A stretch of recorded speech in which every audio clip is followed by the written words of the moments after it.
Hi, my name's Tori, and I wanted to start a vlog about my journey or my battle with addiction and my road to recovery. I feel like addiction is heavily stigmatized and it's not talked about a lot. I don't think people realize I think it's finally coming to light how common addiction is and how many people actually do struggle with it.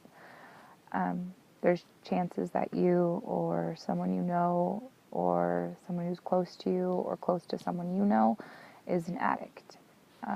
Whether it's meth or heroin or cocaine or even alcohol, addicts are kind of everywhere. And I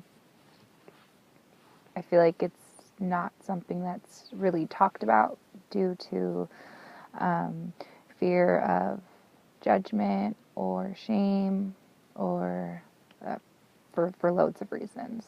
But I personally wanted to talk about it because I feel like it's something that needs to be talked about. And I think if people felt like they had more support or that they knew what options were available for them or what was out there to help them, that maybe it would encourage and help people to get clean. Because I can say from my point of view, I understand that withdrawal is one of the scariest and hardest things to go through as an addict. I don't think that people realize how hard it is. I know I personally have heard, well, why don't you just stop? And I would love to just stop. But being sick for 3 to 5 days, yeah, it doesn't sound bad. But when you're going through withdrawals, it's the hardest thing. It's like having the flu and someone gave the flu crack. And then on top of it, they shot him up with some steroids, and then that's what that's like. It's horrible.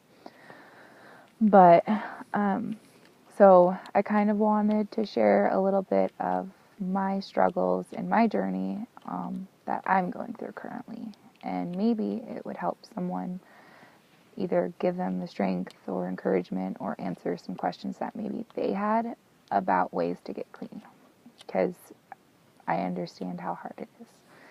So first off, I'll start by saying that I am a heroin addict. Saying that out loud is really hard because when people think of heroin, it's such a dirty drug. And when I was younger, I never would have thought that I would be sitting here saying that. I feel really ashamed of myself, and I feel a lot of negativity towards myself. But I finally got to the point where I knew something had to change, and so I started the difficult journey to sobriety. Right now, I've been attempting to go through medical assisted treatment, which is like Suboxone or methadone.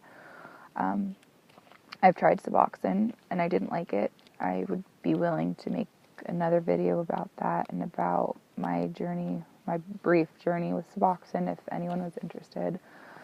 But right now, I recently started the Bridge device. I don't know if anyone's heard of that, but what it is, let's see if I can get a decent enough shot of that. So, I don't know if you can really see, but so there's like a little battery pack here, and there's 4 prongs, one there, and on the back. And what it is they're actually like little electrodes.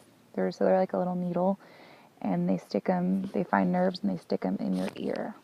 No one told me that they were actually needles and that they were uncomfortable, so it did kind of hurt a little bit when they first stuck them in. And also what no one told me was that I would feel it. So you can actually, so what it is it's a battery pack, and it's sending electric pulses to your nerves, and it's supposed to trigger the ones that make you feel withdrawal. So the restless legs, the sweating, runny nose, watery eyes.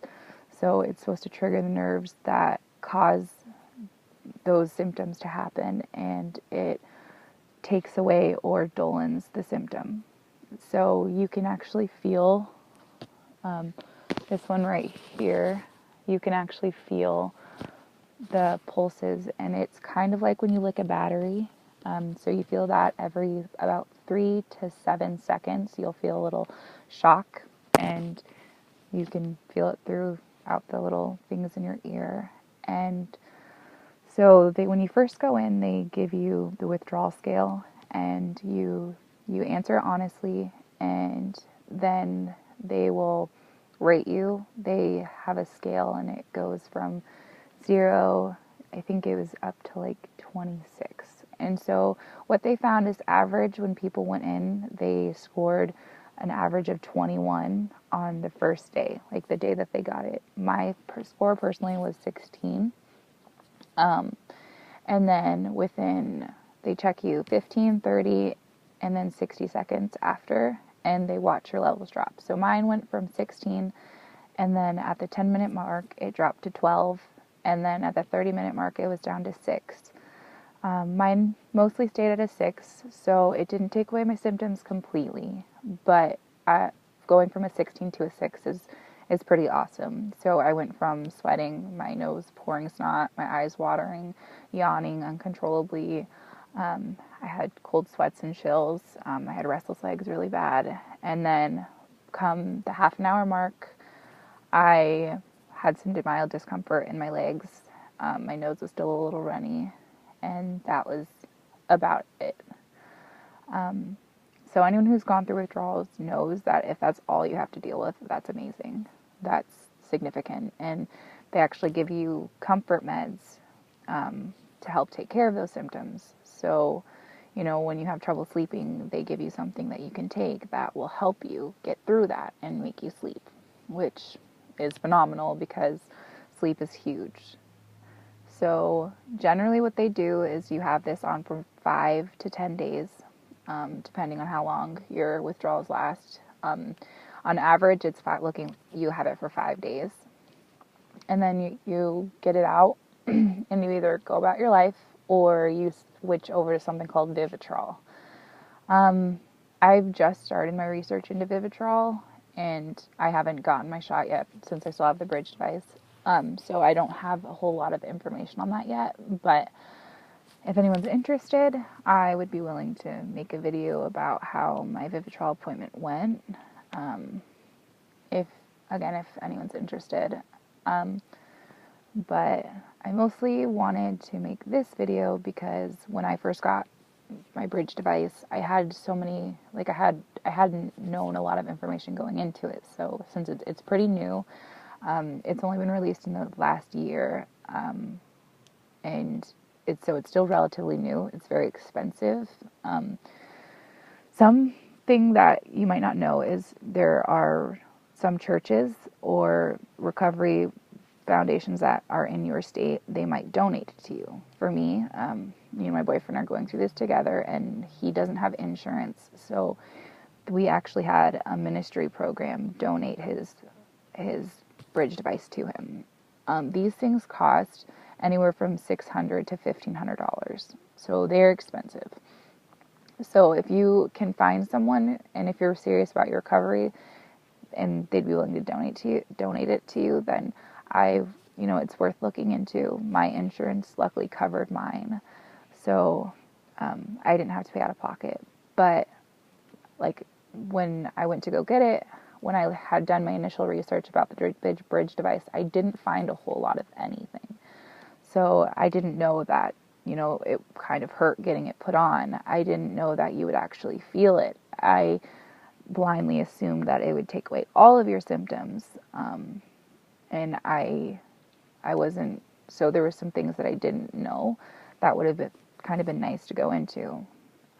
If anyone has any questions, I would be willing to answer as many questions as you have about it, or about, my struggles with addiction, or my struggles with getting clean, or what other ways I've tried to get clean, or about use or harm reduction. I would be more than willing to answer any questions that anyone might have. Like I said, like, this isn't a heavily talked about thing, so I'm more than happy to kind of be an open book about the struggle.